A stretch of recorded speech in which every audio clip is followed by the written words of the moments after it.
Hello dear students, myself Rishi Jain. I hope all are doing very well. Now students, in continuity with the previous topic related with the chapter The Human Eye and the Colorful World, we have next topic is Advanced Sunrise and Delayed Sunset. Means ये मेरे पास क्या है, एक application है related to the atmospheric refraction. जैसे कि atmospheric refraction में हम एक एप्लीकेशन ऑलरेडी डिस्कस कर चुके हैं related to the twinkling of the stars. Means उसमें हमने ये चीज डिस्कस करी थी कि जो ट्विंकलिंग है स्टार्स की वो क्यों अकर होती है, just because of the atmospheric refraction. वो हमने रीजन वहां पे स्टडी किया था और उसमें ये चीज भी हमने देखी थी कि जो प्लैनेट्स होते हैं दे डो नॉट ट्विंकल, वो क्यों ट्विंकलिंग शो नहीं करते, वो भी हमने पढ़ा था.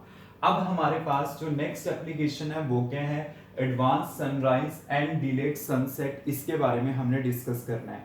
एक्चुअल में ये सिचुएशन हमारे पास है क्या कि एडवांस सनराइज का मतलब ये होता है कि एक्चुअल में सनराइज होने से पहले ही हमें सन दिखाई देने लग जाता है. मतलब एक्चुअल में वो राइज नहीं करता बट उससे पहले वो हमें 2 मिनट्स पहले वो दिखाई देने लग जाता है. ऐसे आपके पास क्या होता है, डिलेड सनसेट का मतलब क्या होता है कि जब सनसेट हो चुका होता है, एक्चुअली में सनसेट हो चुका होता है बट फिर भी वो हमें दिखाई देता है. तो इसका मतलब क्या है, that is a delayed sunset. Clear कि मींस वो क्या होता है कि हमें दिखाई देता है बट एक्चुअली में वो क्या होता है, उस टाइम के लिए सनसेट हो जाता है. मतलब क्या होता है कि मैं आपको ये सिचुएशन बताना चाहता हूं कि यहाँ पे 2 मिनट्स का एक तरह से डिफरेंस है. 2 मिनट का कैसे, मतलब कि जब सनराइज होना है, क्लियर, एक्चुअल में सनराइज हुआ नहीं बट 2 मिनट्स पहले वो मुझे दिखाई देने लग गया. ठीक है. सन सेटिंग का मतलब क्या हो गया कि एक्चुअल में आपके पास सनसेट हो चुका है बट फिर भी वो मुझे दिखाई दे रहा है. ये सारा कुछ क्यों है, just because of the atmospheric reflection. तो हम इसको डायग्रामेटिकली अंडरस्टैंड करते हैं कि है क्या. यहां पे मैंने कंसीडर किया अर्थ सरफेस को, इस टाइप से कंसीडर किया और ये मैंने कंसीडर किया इसकी सराउंडिंग में atmosphere, like this. And you know very well due to the impact of gravity आपके पास जो एयर डेंसिटी होगी वो near to the surface of earth क्या होगी, हाई होगी. और जैसे जैसे हम ऊपर की साइड शिफ्ट करेंगे तो एयर डेंसिटी क्या करेगी, वो डिक्रीज करेगी. और वही कॉन्सेप्ट हमने क्या करना है, यहाँ पे यूज करना है. तो देखते हैं कि वो आप कैसे यूज कर सकते हो. यहां पे ये मैंने कंसीडर किया this is a position of horizon. Means मैं यहां पे मान के चल रहा हूं कि सन अभी क्या है, हॉरिजन से नीचे है. क्लियर. तो है क्या कि जस्ट मैंने ये पोजीशन कंसीडर कर ली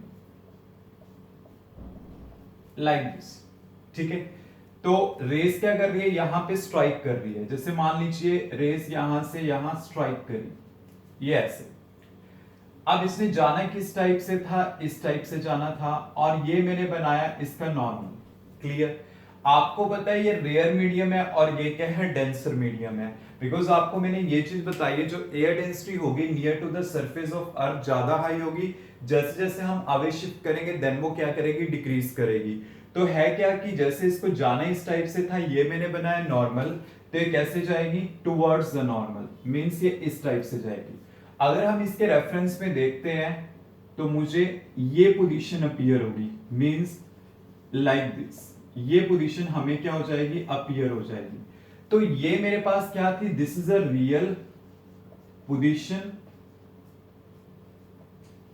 and this one is apparent position. So we can see कि आपके पास है क्या सिचुएशन कि रियलिटी में तो वो क्या था कि नीचे की साइड था बट उससे पहले वो मुझे अपीयर होने लगा. वो मुझे अपीयर क्यों हो रहा है, क्यों, क्योंकि जो लाइट है मेरी आईज में जब एंटर कर रही है मैं उसके रेफरेंस में अगर देखता हूं देन वो मुझे इस टाइप से दिखाई देता है. इसके रेफरेंस में मतलब क्या है कि आपके पास ये वाली लाइन इस टाइप से स्ट्रेट चली जाएगी. क्लियर. और जिसके रेफरेंस में मुझे जो पोजीशन अपीयर होती है वो ये पोजीशन अपीयर होती है. तो ये चीज हमने यहाँ पे अंडरस्टैंड करनी है कि आपके पास है क्या, रियलिटी में तो वो यहाँ पे था.